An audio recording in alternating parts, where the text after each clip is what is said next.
Welcome to Community Voices with your host, Tarence Lauchie. This radio roundtable features community, business, and religious leaders that discuss current events and topics that impact our urban community. If you would like to be a guest or if you have a suggested topic, contact the station today at 616-259-7342. Now, into the program.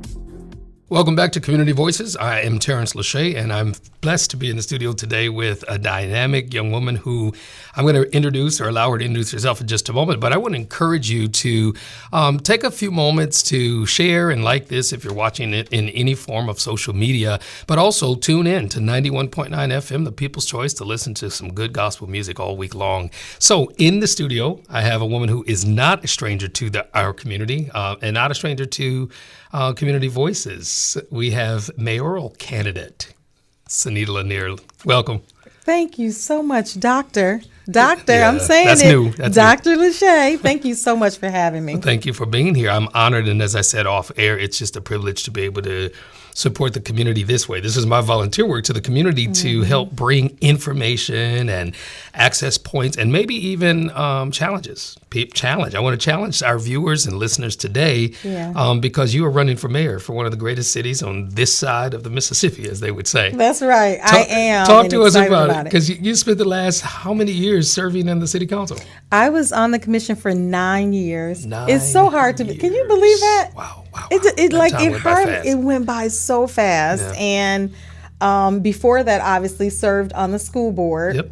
And so I started my public service in 2007 when I was appointed to GRPS school board, and then ran in 2009, and then elected in 2013 to the city commission, which started that term in 2014. And so it's hard to believe that much time lapsed with me even serving in public office. Well, that's multiple terms if it was in 14, right?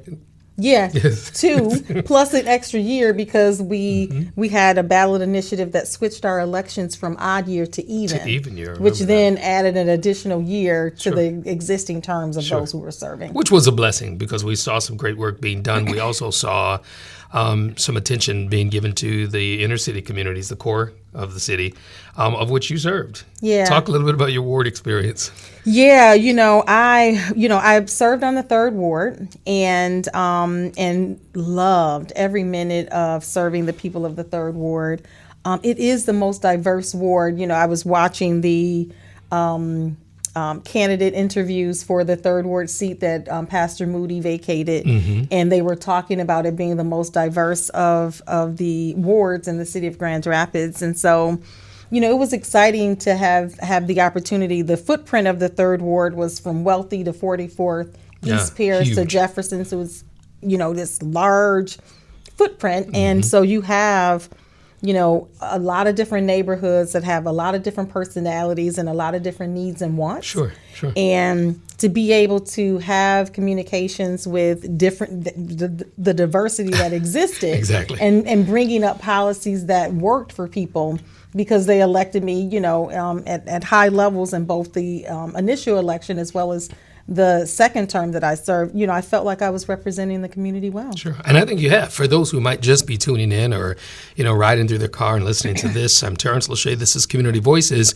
And mayoral candidate Senita Lenear is here live and in person talking about an upcoming election that will be taking place. Why mayor of all seats, of all duties, of all responsibilities? Talk about your calling and your passion. I think last time we were here, we mentioned this being a calling for your life as opposed to just simply another job. Yeah, so similar to what you said, this is my service. And if I can take you on a journey, I'll start off in 2007. Okay. So when I was appointed to this school board, I didn't seek out. There are people who have aspirations, political aspirations from a young age, just because of what they were exposed to and whatnot. That wasn't me. I was just a person going to the conferences of my nephews and my niece with their parents, and I'd be asking all the questions. What's going on with the school board? What's going on with the school? Yeah.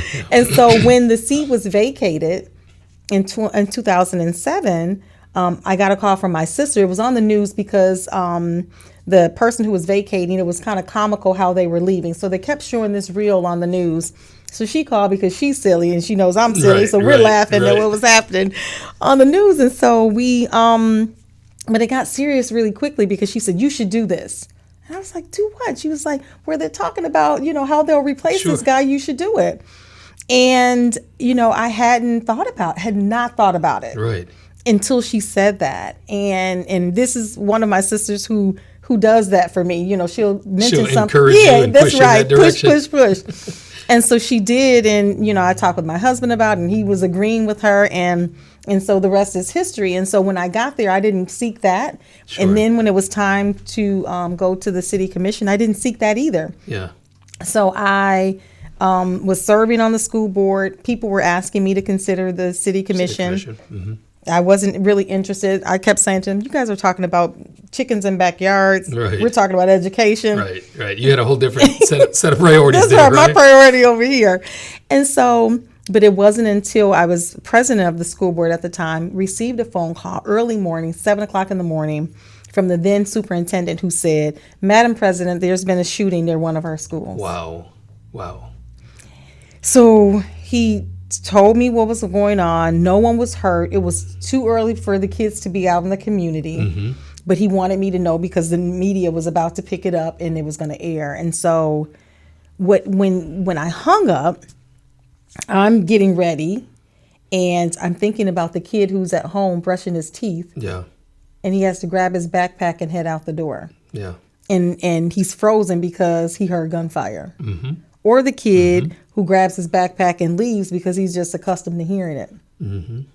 And in either scenario. Or maybe even the kid that was involved in the actual gunfire. Or that could have been that too. Yeah. All those aspects. All these aspects. And so at the end of the day, in that moment, I felt the call to then go to community outside of those walls and into the community. That's a blessing. I think that those types of moments are, some people say this serendipity, like, it's just coincidental. No, once it registers in your spirit that this is what you've been called to do, your faith plays a really big part in this. And because you are, I don't even want to use the term running, you are making yourself available to be elected. How about that? You're making yourself available, and people can make the right choice by simply praying, seeking God, but also watching your track record. Yeah. You're connected to some groups in the community, which we can talk about, give you a chance to do a shout out, that I think are going to support the fact that we have an African American woman who would make an excellent mayor for the city of Grand Rapids. I think about your involvement with Rockstar Woman. Shout out to Shannon Cohen, who's been a part of this group. Your husband. I'm a founding member. You are a founding member. Thank you. Right. And as is your wife. As is my wife. Yeah, she is. I got to get my shirt though. I got to get. You got to get your investment shirt. I invest in Rockstar Women. Yes. That's right. That's and right. I sent out a text yesterday to my daughter, my wife, and my daughter-in-laws for this month. Just celebrating this month. I was listening to NASA engineer over at Calvin. She did a lecture. Okay. Young African-American woman who just made me godly proud to sit there. And so I thought about them. As with you, you're breaking ground. You're cutting edge. You wouldn't be the first African-American to the city of Grand Rapids as mayor, but you'd be the first woman. Am I correct? I would be, yes. Talk about it. Well, and because I made history as being the first African-American woman to serve on the commission when I was elected in 2013, again, did not take it lightly. I knew that people would be watching after that. Mm-hmm. And little girls who look like me would be watching, and that it potentially could make a difference for their next move. I am so grateful that at the end of my service on the commission, we have the first Latina who serves on the commission with Commissioner Melinda Isasi. Mm-hmm. We have Commissioners White and Commissioner Perdue, both serving as African American women on the city commission. So I didn't, how sometimes people reach a spot and then there's no one else after them. Yeah, a level of success, you can say it. Yeah, and then there's no one else after them. I'm happy that once the door was open, that others felt welcome to come in. Sure. And so I'm, grateful for that legacy. Well, it's definitely doable. I think it was Lyman Parks, who was the first African American mayor of the city of Grand Rapids. Well, we hope that he's not the last. Absolutely. This year, talk about the election. This year, there will be another African American mayor in the city of Grand Rapids. I love it. That's what I I'm love counting it. on. The elections are coming up. Well, there's a primary. There's some important dates for registering. Just those things. Share those things, and then we'll get more into just this whole passion that you have. Yeah, good question about the dates, because there are so many. This is the first year that the mayoral election is even year As the presidential election. with the presidential election at the top of the ballot. It's very likely we'll be on the back side of the ballot. And you know, that all depends on all of everything else statewide and federal that's on there that shows up. And so it's important for people to know. So thank you for opening this conversation up this early so that we can help people to understand what's ahead. Sure. So one of the first dates I'll share is the filing deadline. So right now, if there are 2 candidates or fewer, you go directly to the general election, which is November 5th. If there are 3 or more candidates, which at this point there are not, but if there are 3 or more candidates, you'll have a primary, which is August 6th. And the filing deadline is Tuesday, April 23rd. And that's when you'll know how many candidates there are in the actual race. And so right now we're looking like it'll be November 5th, but anything can change in the next month. That's true. That's true. Well, the steps of the just are ordered of the Lord, right? Now that's the truth. And he delights in their ways. These dates are important, and it's very, very vital that we utilize all of our networks and all of our centers of influence to get people out to vote, period. You know, I never tell people who to vote for. I just make strong suggestions that, one, you want to exercise the right.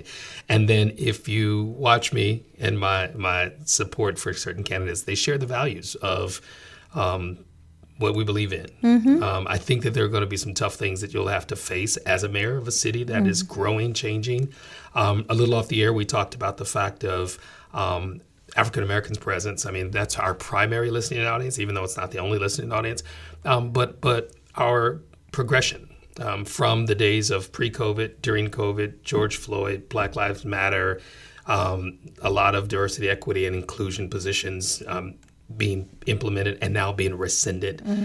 So there's going to be some issues, I think, that'll be relevant to each of us. What's your take on all of that? What's your take as a mayor to make sure that we're included, we're at the table? Yeah, one of the things that I would say that I tout myself in is engagement, community engagement specifically. So, I remember coming to the commission and, people would come, share whatever was on their minds, they'd express themselves, they'd leave, and that would be the end. Yeah. And I would think this isn't right. Yeah. So making sure people have a voice is vitally important to living in a community. We have a right to, weigh into where our taxpayer dollars are going. We're paying our taxes, which then is the revenue that's generated that runs the city. So we need to engage the community so that they can have a voice into how they want to be governed in this city.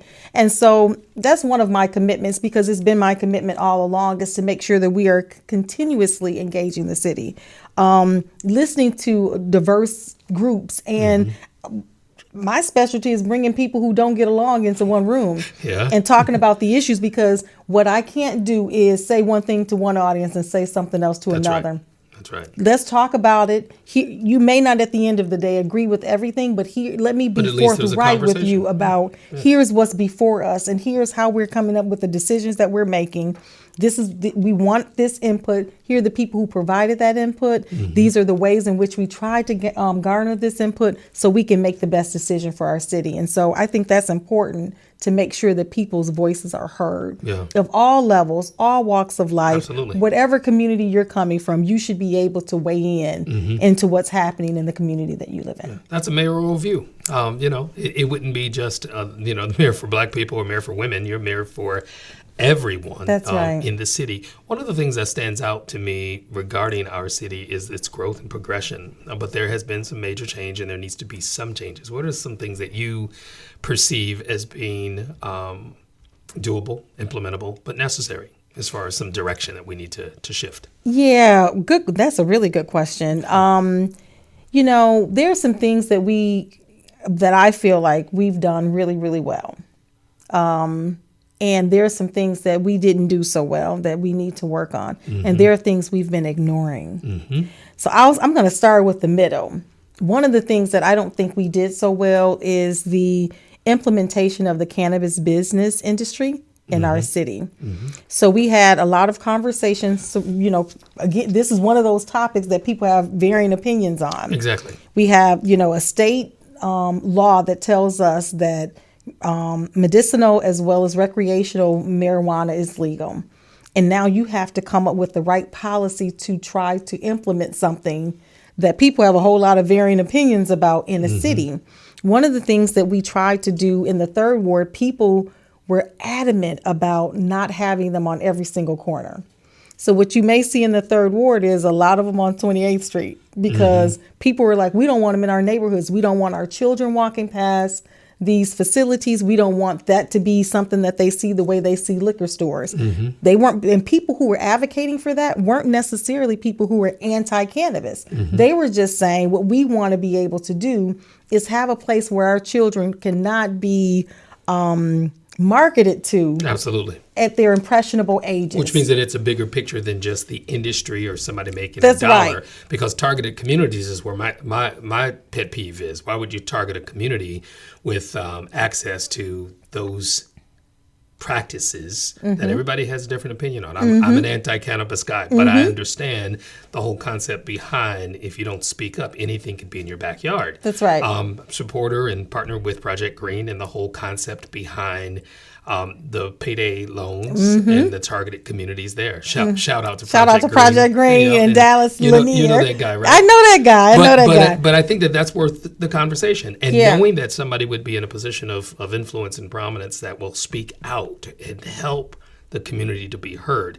Yeah. Because commercial business is commercial business, but the product and who it's being targeted to has historically been to our disadvantage. Right, and it's that same history where we failed. So one of the things we tried to do with the business is we tried to establish a way for there to be more local ownership. What we started to learn about the cannabis industry is that a lot of the funders, it's a really expensive business to get in.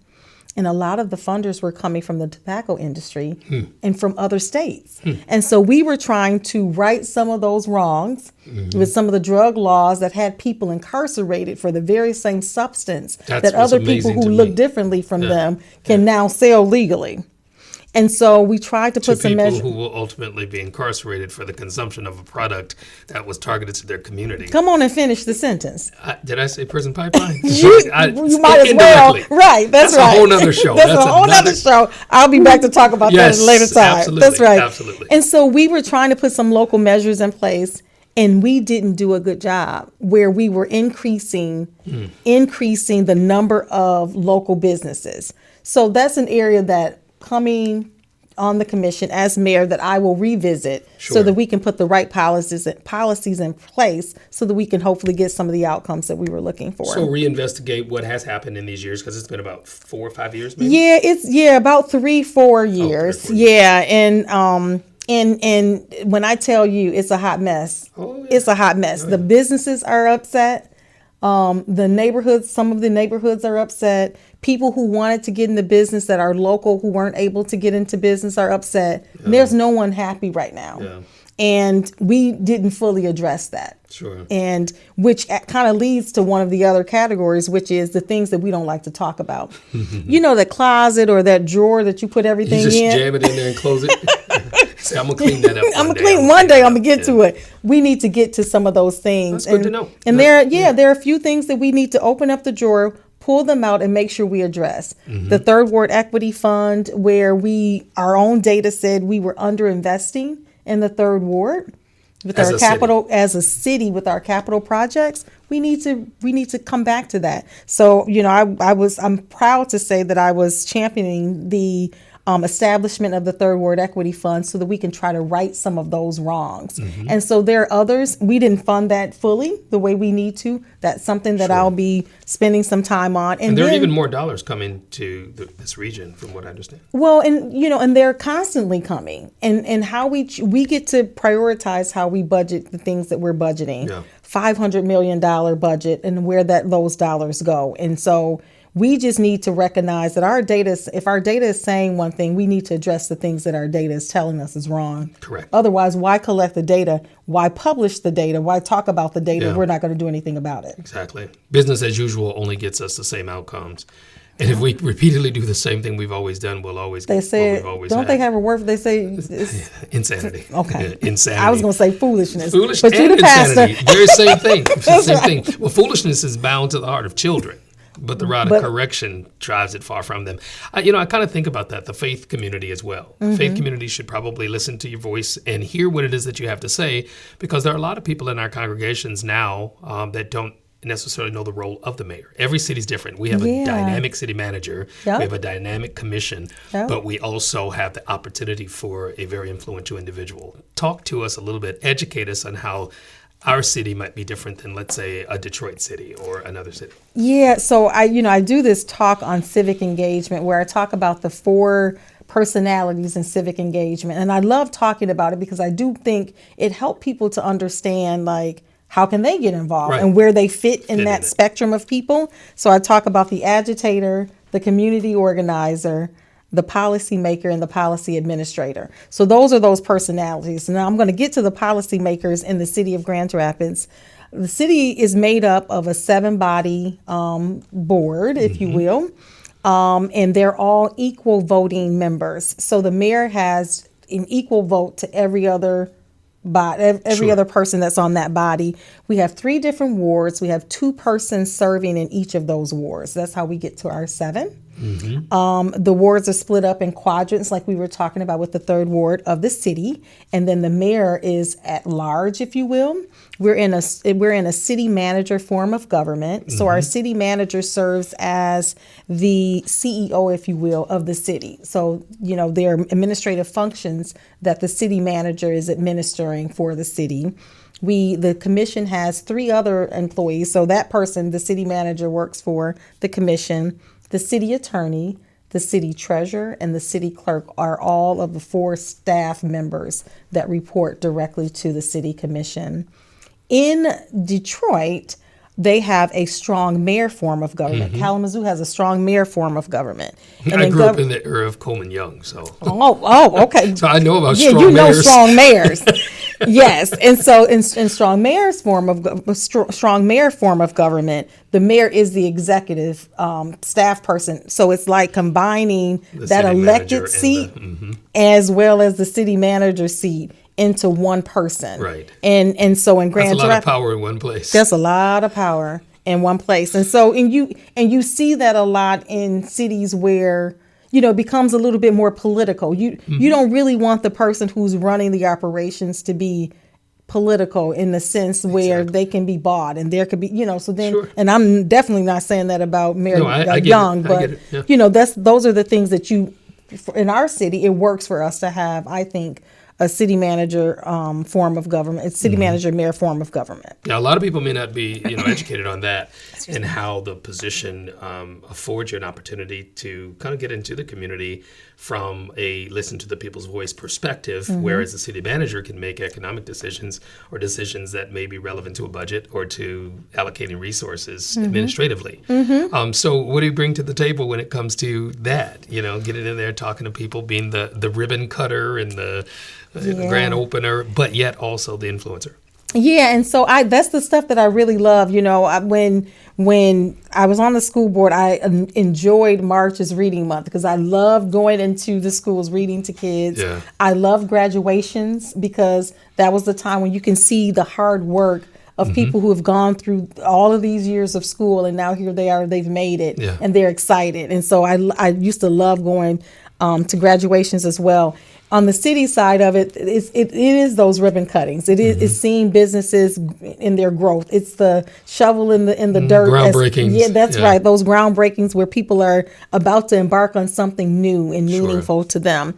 But it's also hearing from people when they're in distress. And I've been able to come up with many policies, start many boards and committees based on the public coming saying, this is of concern to me. And me listening and with an open ear and having the conversations internally with staff to say, here's what I'm hearing. And this, I can remember the housing discussions before it became public. Sure. As and people were coming with neighborhood associations and black clubs. It was individual people coming to say, I work, I have 2 jobs, my spouse works, or, we've been able to pay our bills for all this time, and we're getting put out of our apartment. We're getting put out of the house we've been renting for however long. Mm-hmm. And so it's those things that influence us to have committees to start talking about housing way earlier than when it became this kind of housing crisis that we're experiencing today. So those are I enjoy hearing from people and listening to what they have to say. One of the things I used to do on the commission for years, those last few years as I was serving, is I would show up a half hour before our meetings and sit on the dais, and I would make myself available for anybody who wanted to come to ask any question about anything. Just walk right up and talk come on up, let's talk. If you want to talk, you don't have to cuss me out during the public comment. We could see it. They would have the camera rolling, but we couldn't hear the conversation. That's right. That's right. So I enjoy engaging with people and hearing from them. Yeah. We've got a few minutes left, and I want to make sure we use our time wisely, reminding people, one, to get out and vote, to vote this election season. It is the same as the presidential election lineup season. So there'll be 2 sides to the ballot. Mm-hmm. The primary election may happen for you based on whether or not someone files between now and the end of April. Mm-hmm. Is that correct? Mm-hmm. That's correct. And then when they get out to vote in the actual election, it's going to be imperative that they know what they're voting about. Yes. You do have an opponent currently. Mm-hmm. If we were to snapshot this moment, mm-hmm. How are you different than your opponent? Obviously, the historic nature of this election is one of the elements that you can kind of look at us and immediately tell our differences. Absolutely. I think the other thing is that I finish what I start. So any seat that I've been elected to, I have actually served longer than what I was elected to. Yes, which means that there's been an acceptance, a popularity, and an expectation that you can get the job done. That's right. And my opponent leaves his seats. Okay. He's left elected seats on more than one occasion at the school board as well as the city to go after another opportunity. This is a calling for me. These aren't opportunities or stepping stones. So you're in it for the long haul? I'm in it for the long haul. I don't have any plans to do anything next until I'm called to that next thing, which I'm usually in a place where I'm finishing the thing that I started before I even know what the calling is for the next thing. I think Fred Hammond said that your steps are ordered. Steps are ordered. Is there a website information contact for people to get a hold of you? I'm sure you're going to be needing some volunteers, some door knockers, and some people that will even help at the polls, those types of things. Absolutely. Senita for Mayor, SENITA, for FOR, Mayor, MAYOR.com. Please, if you're hearing my voice and I've helped in any way, shape, or form with any issue that you've had to deal with, just come say a couple words on our site. We just appreciate knowing that people are engaged. Sure, we want volunteers. Of course, we want some money. But I couldn't mention that. It's a nonprofit station, so you said I'm gonna mention that piece, right? but the biggest thing we need is just supporters to share the word to others that we're running and to help us to spread the word to make sure that people are aware that this election is happening. But we want as many people as possible to go to senitaformayor.com to sign up and get involved. That is senitaformayor.com. I have been just enlightened today, honored, invigorated, actually, because I'm not a political guy. I just believe that it's important for us to exercise the right to vote and to have a presence in governments. I think, from Genesis to the book of Revelation, we see that God set governments in place and the gift of administration. And you happen to occupy both. So thank you for being here today. Any closing words for our listening audience or our viewers today? I'd like to say first, Dr. Lauchie, thank you so much for having me. It's my pleasure. I am just grateful for 91.9 and what you all do in the community and how accessible that you all have been and the programs that are here at this station, to Helen Harp and Dion and for all the work that they do with the youth, because that's a passion for mine as well. Mm-hmm. So I'm grateful for that. I want to plug my website one more time because that's what a candidate should do. Take your time. You got minutes to do that. Go ahead. Okay. senitaformayor.com is where I really want people to just get involved. I want people to come and ask questions of us. Email us at vote at senitaformayor.com if you have any questions for me personally. Sure, people who are reading those messages, they can reach out. They can let me know what questions are coming in. We want to answer people's questions. We want to get people involved. We want this to be a place where everybody who's listening will feel like, okay, I've never supported a candidate, or I've never been on a campaign. I've never done anything like this. This was but not this a feels partisan, right. And it's not a partisan type thing. It's nonpartisan. That's so good. You don't go into it with this divisiveness, that typically will happen, on some of the local bodies. On the other side of the ballot. On the other side, on that other side of the ballot. And where my opponent has spent most of his years. And so, for me, this is about service. And I want people who are servant leaders themselves who want to get involved. There's something for you to do in this campaign. And talk to our seniors, because they're your voters, right?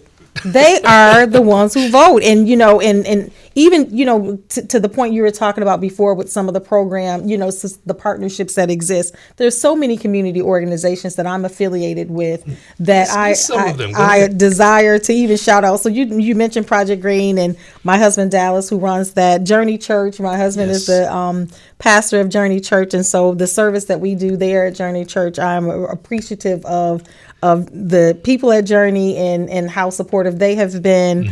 In addition to that, the Black Impact Collaborative, where, it's made up of a number of Black-led organizations that formed during COVID, but have been doing some great work with our elders in the community, with our youth in the community, with programming to address some of the many issues that we all see or experience across the city. And so that's another one I want to shout out. You've already talked about the rock stars. There are so many others, but I'll stop there.